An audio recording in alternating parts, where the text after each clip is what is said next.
እስራፊል ገና ነው ሰው እየተጋባ ነው ገና ሊወልድ ነው ገና እርሻው እየታረሰ ነው ገና እየተዘራ ነው ቤቱ እየተሰራ ነው አረ ዓለም እንኳን ልትጠፋ እናቴ ገና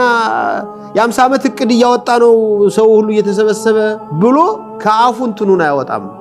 እንደዚህ ጎርሶ ነው የሚጠብቀው ነብዩ ሰለላሁ ዐለይሂ ወሰለም ተናግረዋል እንጀራ የምትጋግረው ሴትዮ እንጀራዋን እንደዚህ እንትን እያለች ምን እያለች ነው እያሰፋች ማስፋት ነው ይባላል መትከል አትክልት የሚተክል ሰውዬ እንትኑን እየቆፈረ እንትኗን ፍልዋን ይዞ እና ነገሩ እየፈራረሰ ሲጀምር ስታይ አትቶ ተከላሉት ከዛ በኋላ እኮ ገበያ ልውጣ ብሎ ገበያ ይሄ በነጸሩ ስንት ነው ይሄ 10 ብር አራ 9 አርግልኝ እየተባባልነ ተያይዘን ሳንለያይ ነው በል እንግዲህ ስጠኝ ይያልኩ ብሩን ልሰጠው ስል ሳንቀባበል ነው የሚቆመው ቂያማ ሲቆም ጊዜ አይሰጥም ነፍኸቱን ዋሂዳ خلاص